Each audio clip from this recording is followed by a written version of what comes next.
자, 4강에 이제 문제풀이 편으로 들어왔습니다. 이제, 뭐 이론편 충분히 보셨는데 조금 아쉬운 건 이제 뭐 충분히 긴 시간을 갖고 그 배경을 깔고 이렇게 설명해 드리고 싶었는데, 그러지 못했어요. 근데 이제 그 핵심적인 내용은 그런 대로 설명을 해 드렸기 때문에 이번 시간에 저하고 이제 문제를 풀면서 그 내용들을 다시 한번 상기하면서 확실하게 이제 다잡아 보죠. 자, 애덤 스미스를 첫 번째 묻고 있는데, 애덤 생각과 가장 거리가 먼 것, 틀린 것 골라라, 이런 얘기죠. 이 사람은 그 이기성을 인정했죠? 이 긍정성, 이기적인 인간의 긍정성을 인정했어요. 요거는 어디서 잘 발휘되냐? 시장에서, 자유로운 시장에서 잘 발휘될 수 있다. 이기적인 인간이 시장, 보이지 않는 손, 시장에 들어가서 결과적으로는 윈윈, 너도 좋아지고 나도 좋아지죠. 시장이 없다면 뭐, 그건 잘 드러나지 않죠. 다른 쪽에 이기적으로 행동했을 때 잘 좋아지는 건 시장이 아닌 것도 있을 수는 있겠지만, 아담 스미스가 생각하기에는 시장이 거기서 제일 이기심에 의한 효과를 가장 잘 보여준다. 이 보이지 않는 손은 다른 말로 시장이라 그랬어요. 자유로운 경쟁을 보장해줘야 한다. 오케이. 이거 아담 스미스 생각과 맞죠?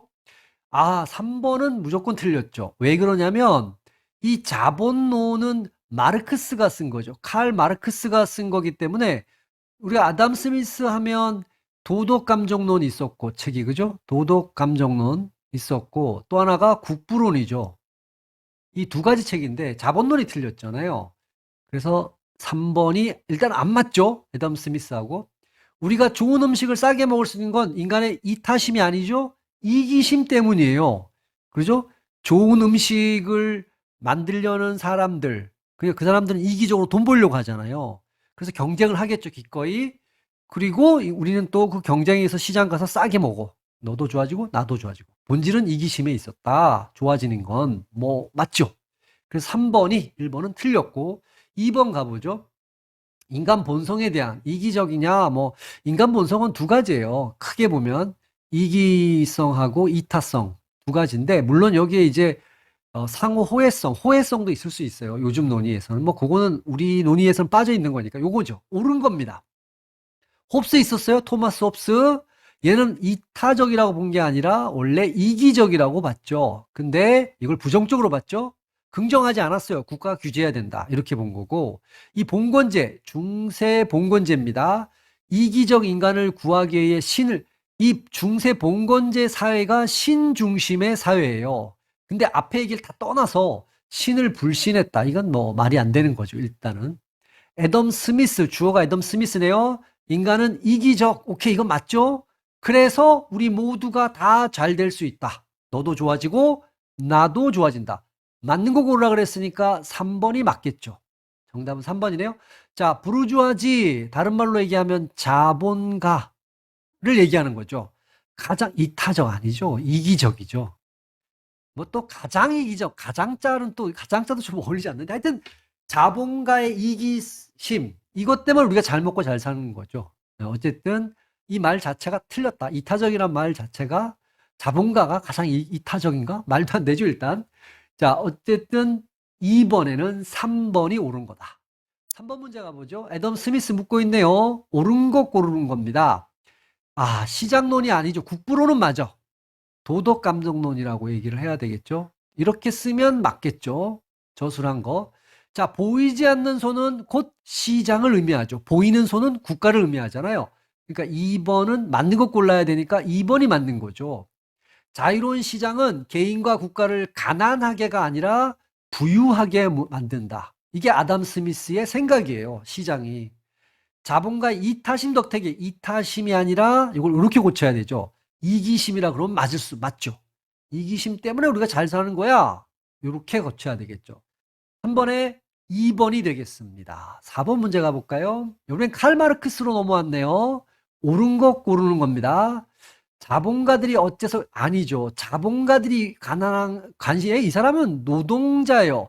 노동자들이 열심히 일하는데 왜 가난하지? 여기서부터 출발하는 거죠. 이건 1번은 틀렸고요. 자본론 썼죠. 이건 맞아요. 자본주의를 분석한 정치경제학 책이다. 맞죠? 4번은 2번이 되겠죠. 정답이. 자, 노동자가 생산수단을 소유하게 되면 이익은 왜냐면 노동자가 생산수단을 가지고 오게 되면 착취를 안 당할 거 아니에요. 적게, 이게 틀렸죠. 어떤 의미에서 더 많이 분배되겠죠. 확실하게 더 많이 분배됩니다. 자본가가 생산수단을 소유하게 되면 이익은 이거를 반대로 이렇게 쓰면 맞는 표현이라고 볼 수 있죠. 반대로 썼다고 가정을 하면. 그래서 4번은 옳은 거 고르는 거니까 2번이 되겠네요. 2번이. 5번 문제로 가볼까요? 자, 죄수의 딜레마 나왔네요. 시장 실패와 연결되죠. 아담 스미스의 생각이 틀렸다. 이걸 보여주는 건데 거리가 먼 겁니다.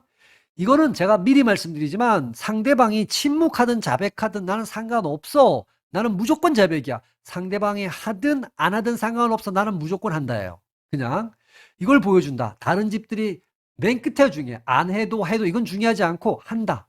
오케이, 이건 맞아요. 나는 무조건 해. 앞에가 중요하지 않아요? 나는 하냐 안 하냐가 중요한 거야. 나는 한다. 이거예요. 자, 결국 가장 좋은 선택을 하지 못하게 된다. 맞죠? 10년형 받을 수 있었는데 둘 다, 아니 1년형 받을 수 있는데 10년형으로 갔잖아요. 그러니까 가장 좋은 선택을 못하게 된 거야. 정보 부족 때문에 이 게임의 승자는 죄수가 된다. 이건 뭐 말도 안 되는 얘기잖아요. 뭐 승자가 검사하고부터 승자가 된다. 이 얘기는 말이 안 되는 거죠. 5번에는 4번이 가장 거리가 멀다. 1, 2, 3번은 뭐 메시지로 정확하죠. 그래서 5번은 4번이 되고요. 6번 문제로 가볼게요. 두 공장 비유를 했죠. 칼 마르크스가. 자, A 공장은 노동자가 생산수단을 공동으로 소유하는 거예요. 그럼 여기는 계급도 없고 착취도 없고 갈등도 없고 아주 말 그대로 꿈의 사회죠. 공산주의 사회. 마르크스가 그렸던. 근데 B 공장이 바로 자본주의입니다. 여기가 자본주의라 그랬어요. 자본주의. 자본주의는 착취가 벌어져요. 왜? 부르주아, 자본가인 사장이 생산수단을 소유해요. 노동자는 노동력을 팔고 있어요. 여기서 여러분 옳은 거 고르는 겁니다. 옳은 것. 노동자와 자본가는 싫지만 협력해야 된다. 이걸 말하고 싶은 게 아니에요. 둘은 무슨 관계예요? 적대적 관계에 있어요. 적대적 관계. 협력해야 된다를 말하고 싶은 게 아니에요. 아니 이놈이 나를 착취하고 있는데 무슨 얼어 죽을 협력이에요. 자, B공장. 여기 자본가가 있는 B공장이죠. 노동자들이 더 많은 임금을 받을 가능성이 낮다죠. 낮다. 왜? 여긴 착취가 벌어져요. 착취가. 여기서는 더 적은 임금, 더 강도 높은 노동 시간은 늘어나. 오히려. 그게 맞죠. 자, 비공장, 자본주의죠. 노동자들과 사장은 개인으로 존재하는 것이 아니라, 그렇죠. 계급으로 존재하는 거야. 자, 그래서 6번에는 맞는 표현이니까 3번이 맞는 거죠. A공장은 이거는 공산주의죠. 모두가. 만연한 사회에서는 계급은 아니죠. 여기에서는 계급이 존재하지 않아. 모두가 사장님이니까. 그러니까 다 소유주잖아요. 계급은 여전히 적대적 관계에 있다. 계급으로 존재하며 적대적 관계로 존재하는 건 B공장입니다. B공장. 자, 그래서 4번은 틀린 말이다. 3번이 되겠죠. 6번에. 7번 문제 가보죠. 자, 인간 본성 문제네요. 옳은 것 고르는 거네요. 자본가는 이타적. 이건 말이 안 되는 거고요. 봉건제는 인간이 이기적임으로 모든 것이 잘 되리라고 봤다. 이 인간이 이기적임으로 모든 것이 잘 되게 본 거는 애덤 스미스라고 봐요. 오히려 어떤 의미에서는 자본주의라고 볼 수 있죠. 봉건제에서는 이기적인 걸 죄악시했습니다. 애덤 스미스는 인간은 이타적이 아니라 이기적 존재라고 봤죠. 이기적이다. 이기적. 그걸 긍정했죠. 자, 칼 마르크스가 나오네요. 인간이 인간다운 본성을 갖게 되기 위한 조건으로 계급 철폐를 맞죠. 제가 이제 설명을 이론편에서 말씀드렸지만 원래는 선한 존재였죠. 그런데 사유재산에 의해서 다시 한번 설명해 보죠. 원래는 선한 존재였어요. 근데 잉여 농산물이 나오면서 사유재산제 개념이 나와요. 그러면서 계급과 신분제가 나왔다. 이런 얘기예요. 그래서 이걸 철폐해야 된다라는 건 사유재산제를 철폐해야 된다는 말과 똑같아요. 계급 철폐는 곧 사유재산제를 철폐해야 된다. 이 말과 동일한 말입니다. 이걸 꿈꾼 거죠. 마르크스는. 그래서 7번에 4번이다. 이렇게 봅니다. 자, 8번입니다. 애덤 스미스 묻고 있네요. 옳은 것 고르는 겁니다. 시장을 신뢰할 수 없다. 이거 시장을 가장 신뢰할 수 있는 걸로 봤죠. 보이지 않는 손이란 시장을 의미한다. 맞죠? 8번에는 옳은 거니까 2번이 되겠네요. 시장이 핵심이므로 국가의 역할은, 자, 시장이 핵심이다라는 건 맞아요. 아담 스미스 생각이에요. 근데 국가의 역할이 전혀 없어야 된다. 아니에요. 최소 국가를 얘기하는 거예요. 이거를 다른 말로 뭐라 그러냐면 야경 국가라고도 합니다. 그러니까 국가가 필요하다고는 본 거예요. 전혀 없어야 된다. 이건 틀려요. 그러니까 야경 국가 수준, 즉 최소 국가 수준. 그건 어떤 거 얘기하는 거냐면 예를 들면 국방은 국가가 담당해야 되고 치안도 국가가 담당한다. 뭐 이 정도 교육, 화폐도 있지만 그러니까 전혀 없어야 된다. 요 부분이 틀린 거예요. 자본가 이타심, 이타심이 아니라 이기심이죠. 이기심 때문에 우리가 잘 산다. 이렇게 본 거죠. 그래서 8번의 답은 2번이 되겠습니다. 자, 9번 문제로 가죠. 죄수의 딜레마에 무관한 걸 고르는 거예요. 죄수들과 검사 간의 게임은 복불복. 이런 거 얘기하려는 게 전혀 아니죠. 1번이 제일 무관하고요. 자, 나는 한다. 그럼 맞아요. 자, 여기서 나는 과외를 한다. 오케이. 안 한다라고 하면 앞에 말은 전혀 중요하지 않죠. 하든 나는 상관없어. 나는 무조건 해. 네. 자, 요거 최종적으로 재수들은 가장 좋은 선택을 못하게 되잖아요. 1년 1년형을 선택해야 되는데 그걸 못하게 되잖아요. 그러니까 2번, 3번, 4번은 맞는 표현이죠. 아주 관련된 메시지입니다. 9번에 1번, 10번으로 가보죠. 칼마르크스 물었는데 옳은 것 골라 했으니까 자본가들이 왜 이타적인지에 대한 전혀 뭐 자본가들이 이타적이다 이런 것도 아니고 칼마르크스는 정확하게 노동자들이 왜 가난한가 열심히 일하는데 여기에 관심을 가진 거예요. 국부론은 일단 틀렸죠. 왜? 이거는 애덤 스미스 저자니까 틀렸고, 자, 생산수단을 누가 갖고 있냐에 따라서 노동자와 자본가를 구분할 수 있다. 기준이다. 3번은 정확하게 맞죠. 칼 마르크스 10번에 3번이네요. 노동자의 천성은 게으르다. 이렇게 볼 리도 없지만 이렇게 본다라는 것도 말이 안 되고 노동자를 위한 세상을 꿈꾼 사람인데 노동자는 게으름뱅이 이렇게 말했을 리가 없잖아요. 상식적으로도. 그렇죠? 10번에 3번입니다. 자, 11번 가죠. 인간 본성에 대한 설명 중 가장 타당한 거니까 옳은 거래요. 이거는 1번은 일단은 틀렸죠. 인간을 이기적이라고 본 건 칼 마르크스가 아니라 인간을 기본적으로 본성론에서는 원시 공산제사에서 칼 마르크스는 선하다고 봤어요. 사회적 존재라고 본 거예요. 요거는 애덤 스미스 얘기죠. 스미스. 자, 봉건제는 인간이 신을 닮아 이기적인 것이라고 보았다. 봉건제는 이기적인 걸 죄악이라고 생각했어요. 이렇게 볼 리가 없죠. 신을 닮아. 그럼 신이 이기적이니까 이것도 신도 그럼 죄를 짓고 있네요. 말도 안 되죠. 토마스 홉스는 이기적이라고 봤잖아요. 다만 이걸 부정적으로 봤기 때문에 국가가 규제를 해야 된다. 이제 이 부분인데 그런 의미에서 11번은 3번이 맞는 표현이에요. 자, 자본주의 체제는 부르주아지, 즉 자본가죠.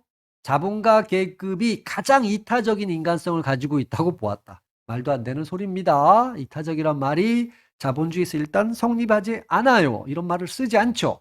11번에 3번이 되겠죠. 가장 타당한 거 고르라 그랬으니까 자본주의는 일단 시장이에요. 그럼 이제 애덤 스미스의 뿌리를 두고 있으니까 누구나 다 이기적이라고 보는 거예요. 자본가든 노동자든 다 이기적이야. 공급자든 수요자든 다 이기적이죠. 근데 그래서 잘 먹고 잘 산다. 이렇게 보는 겁니다. 11번에 3번. 자, 12번 문제로 넘어가 보겠습니다. 칼마르크스입니다. 옳은 것 고르래요. 얘는 자본가들 아니죠. 노동자들이 왜 가난한가에 관심 있고 자본론 맞아요. 심리를 연구한 철학서적 아니에요. 이거는 경제 또는 정치 책입니다. 정치 경제 책이지 철학서적 아닙니다. 노동자들이 열심히 일함에도 불구하고 왜 가난한지 그렇죠. 여기에 기본적인 출발이 있어요. 이 사람의 의식의 관심의 초점은 여기에 맞춰져 있는 거죠. 11번에 3번이죠. 지식은 노동자와 자본가 아니죠. 지식이 아니라 생산수단의 소유 여부. 이게 노동자와 자본가를 구분하는 핵심 기준이죠. 지식을 이렇게 바꿔줘야 되겠죠. 12번에 3번이 되겠습니다. 13번 문제로 가보죠. 애덤 스미스 묻고 있네요. 가장 적절한 겁니다. 자유로운 시장에서의 경쟁은 사회적 불평등을 더욱 심화시키기 때문에 정부의 철저히 아니죠. 얘는 자유로운 시장에 맡겨두면 너도 좋아지고 나도 좋아진다. 이기적인 개인들이 행동함으로써 그러니까 자유시장 경쟁을 보장해줘야 된다. 이렇게 봐야죠. 규제해야 된다고 주장한 게 아니에요. 당연히 이건 틀렸습니다. 애덤 스미스 생각과 거리가 멀죠. 보이지 않는 손은 국가가 아닙니다. 시장을 의미하는 거죠. 틀렸죠, 얘도? 대표적 저술, 자본론은 없어요. 자본론은 마르크스 거잖아요. 애덤 스미스 국부론을 맞는데. 자유로운 시장이 개인 및 국가를, 그렇죠, 부유하게 만든다. 13번에는 4번이 되겠죠. 자, 이제 14번 문제로 한번 넘어가 보겠습니다. 14번에, 두 공장, 마르크스의 두 공장이죠. A 공장, B 공장. 이제 아실 겁니다. 익숙해지셨죠? 여기가 이제 사회주의고, 여기가 B 공장이 자본주의입니다. 근데 옳은 거 고르라 그랬어요. 자본주의가 지니고 있는 근본적인 문제는 생산수단의 사적 소유, 즉, 사유재산제에 있다라는 거예요. 간단히 얘기하면. 그렇죠. 이것 때문에 여기는 사적 소유를 하고 있고, B 공장은, A 공장은 공동으로 소유하잖아요. 그래서 사적 소유를 하는 자본주의 B 공장에서 착취, 임금에 대한 착취, 막 노동에 대한 착취가 벌어지잖아요. 이게 가장 문제야. 본질이야. 그러니까 14번에는 1번이 되겠죠. 이게 가장 옳은 표현입니다. 그럼 자, 세상에는 여러 가지 유형, 이걸 말하려고 A 공장, B 공장을 비유한 건 아니죠. 공장 스타일이 여러 개요. 말도 안 되는 얘기입니다. B 공장의 노동자들은 살아남기 위해 자신의 시장에게 잘 보여야 한다. 여러분, 자신의 시장에게 잘 보여야 한다라는 건 개인으로 존재한다는 얘기예요. 개인으로 존재한다. 그런데 마르크스는 분명히 이렇게 얘기했죠. 이거는 계급으로 존재해요. 계급으로 존재. 개인적으로 존재하는 게 아니라는 거예요. 제가 그래서 운동장에서 팀과 팀으로, 팀의 이론으로 존재하는 거지, 뭐, 개인적으로는 잘 보일 필요는 있겠죠. 그러나 그게 별로, 이 사람은 이제 사회 구조적 측면에서 보는 거니까 이런 건 의미 없고요. A 공장은 사장이 존재하지 않죠. 때문에 비효율적이다. 이게 모두가 사장이에요. 어떤 의미에서 보면. 그쵸? 다 공동 소유니까. 근데 뭐 어쨌든 자본주의적 그 1인 사장은 존재하지 않죠. 그런데 A 공장이 비효율적이다. 그러면 이 사람은 지금 A 공장이 좋은 세상이라고 보는데 비효율적이야. 이걸 설마 말하고 싶었겠습니까? 말도 안 되는 얘기죠. 어쨌든 분위기를 한번 봐보시면. 그래서 뭐 사실은 이 두 공장 비유에서 결과적으로 말하고 싶은 거는 생산수단의 사적 소유가 문제야. 사유재산제. 이걸 인정하는 게 가장 문제야. 이걸 아주 날카롭게 지적해 주고 있는 거죠. 어쨌든 14번에는 1번입니다. 15번 가보죠. 애덤 스미스인데 가장 거리가 먼 겁니다. 이타적 벌써 틀렸죠? 이기적이죠. 이기적. 시장은 이러한, 나머지는 이걸 이기적이라고만 고쳐주면 다 맞는 거예요. 시장은 이러한 인간 본성에 맞게 잘 조직되어야만 한다. 이걸 말하고 싶은 거죠. 자, 보이지 않는 손은 시장. 이건 맞아요. 자유로운 경쟁을 충분히 보장해줘야 된다. 그렇죠. 이 말 하고 싶은 말, 이 사람이 하고 싶은 말이 이거예요. 자, 국부론도 맞죠? 국가가 부유해지는 방법을, 당연히 국가의 부의 성질과 부유해지는 방법을 다 보여주고 있어요. 1, 2, 3번 다 맞네요. 사람들이 좋은 물건을 싸게 구입할 수 있는 건 인간이 이기심, 아니, 잠깐만. 제가 지금 뭘 착각하고 있죠? 가장 거리가 먼 거니까 1번이 틀렸네요.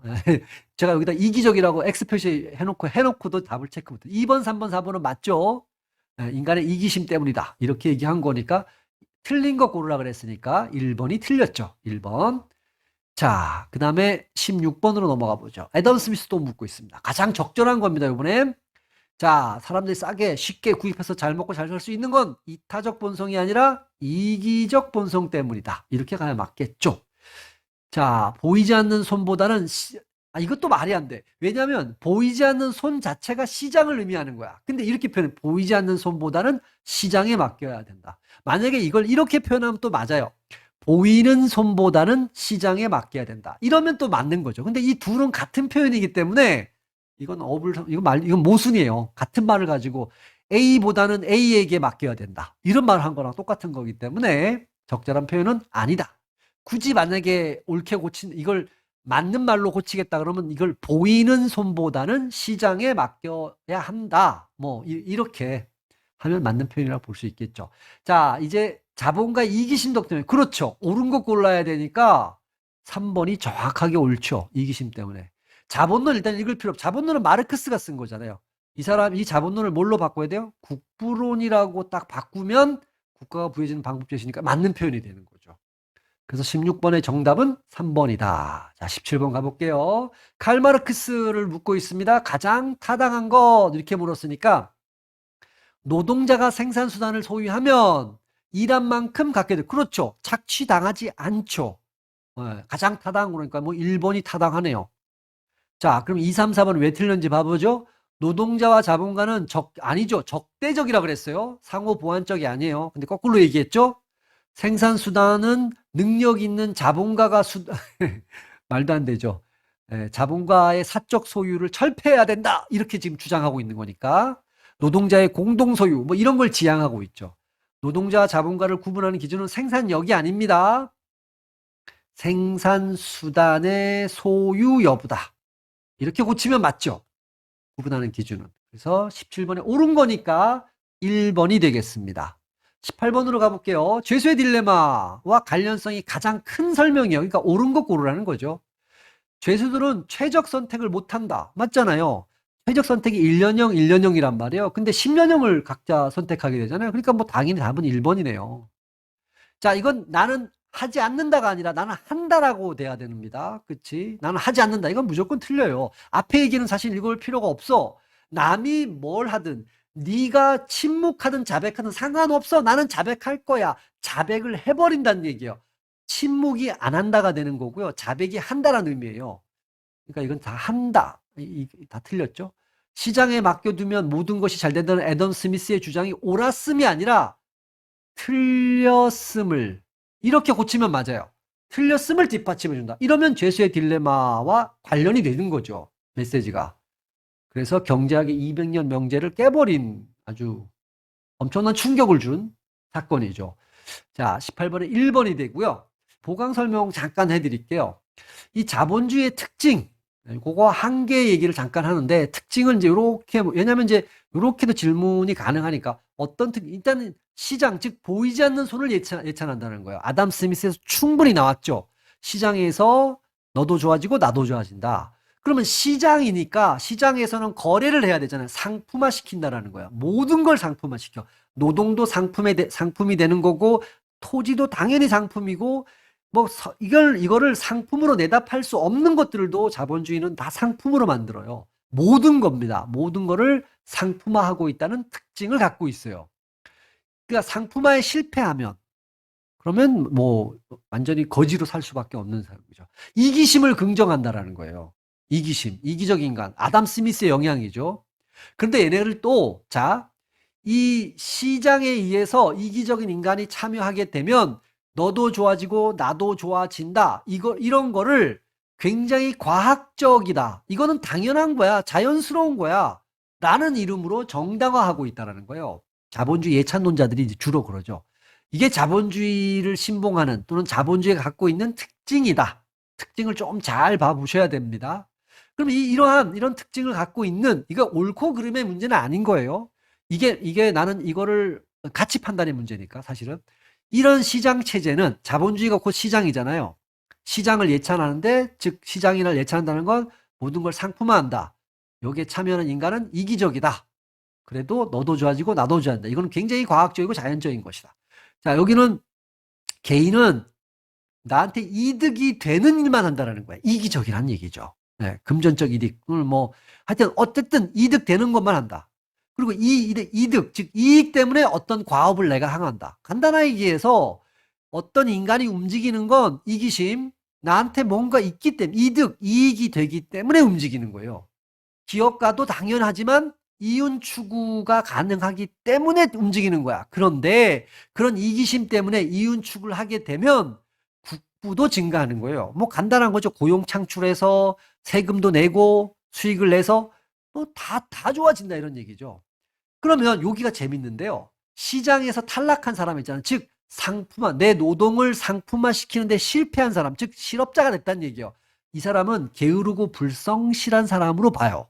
그러니까 더 일반론적으로 얘기하면 가난한 사람 있잖아요. 가난한 사람은 이게 이제 자유주의 시각이니까, 자본주의 시장 중심은 자유주의 시각이니까, 가난한 사람은 개인 책임이야. 네가 나태하고 게으르기 때문에. 우리가 토끼 거북이 우화에서 토끼가 진 이유는 야, 네가 게을러서 그런 거야. 네 책임이야. 이렇게 보는 거예요. 그렇죠? 이렇게 보고요. 자, 요 한계점에 대해서 우리가 칼 폴란이 아주 유명한 사람인데요. 비판을 합니다. 마르크스도 비판을 할 건데요. 이 칼 폴라니의 기본적인 자본주의 비판의 핵심은 상품화에 있어요. 모든 걸 상품화하다 보니까 자본주의가 상품화하다 보니까 비극적 삶이 시작되었다. 예를 들어서 토지 이거 중세만 하다도 상품화 안 됐죠? 노동도 상품화가 안 됐죠? 화폐 가지고 이자 놀이하는 것도 그러니까 즉 화폐도 여러분 화폐도 상품으로 봅니다. 현대사회는 돈을 상품으로 보니까 그 돈 가격이 이자거든요. 그런데 중세만 해도 이자 놀이하는 걸 굉장히 죄악시했잖아요. 그런데 그러니까 전통적으로 인류 역사에서 상품화가 안 되는 걸 자본주의가 노골적으로 상품화시키면서 비극이 시작되었다. 여러분 노동이라는 것만 한번 생각해 보자는 거야. 여러분 노동은 따로 있는 게 아니라 여러분 한 인간이라는 존재가 있는데 그 속에 내재되어 있는 거예요. 그러니까 이 인간과 구분 딱 떼어서 노동만 뭐 한다. 이게 안 돼요. 여러분이 가서 일을 해요. 노동력을 팔고 있는 거예요. 근데 여러분이라는 인격체 속에서 나오는 거야. 그러니까 노동을 착취한다라는 건 근본적으로 여러분이 노동을 팔아야 돼요. 자본가한테 상품으로 팔아야 돼요. 취직을 한다는 건 그런 거거든. 그런데 그 노동은 여러분이라는 인격체 안에 들어있는 거예요. 그래서 사장이 여러분을 뭐 잠도 안 재우고 노동을 착취해 월급은 조금 줘. 그 얘기는 여러분의 인격을 침해하는 거야. 그러면서 그러니까 인간다운 삶이 무너져 버린다는 거죠. 폴라니가 그걸 지적하고 싶었던 거예요. 그러니까 특히 사회민주주의 복지에서는 이 노동 같은 거에 대해서 실패한 사람들을 국가에 적극적으로 이제 옹호해주는 또는 이제 그런 걸 많이 강조하죠. 자, 마르크스도 여러 측면에서 비판합니다. 근데 이 사람의 핵심은 뭐냐면 이 물신주의, 물질이 신이 된 거죠. 이런 겁니다. 여기 인간 소외라는 것도 있는데 그냥 비유로 얘기하면요. 이런 거예요. 원래 노동이라는 게 굉장히 이게 자아실현의 수단이에요. 노동이라는 건 신선한 거야. 그래서 기쁨이에요. 노동이라는 행위는. 여러분, 예를 한번 들어볼게요. 여러분이 시골에서 농사를 짓고 살았어요. 그래서 여러분이 배추를 심었다고 쳐요. 이 배추를 하는 건 힘들어요. 농사 짓는 건. 그러나 여러분이 이 노동을 통해서 땀 흘리고 보람을 느껴요. 왜냐하면 그 배추 생산물은 여러분께 되고 여러분 자식이 먹고 여러분 아니면 부모님이 먹는 거란 말이에요. 그래서 노동의 산물이 오롯이 여러분 거예요. 기쁜 거죠. 보람을 느껴요.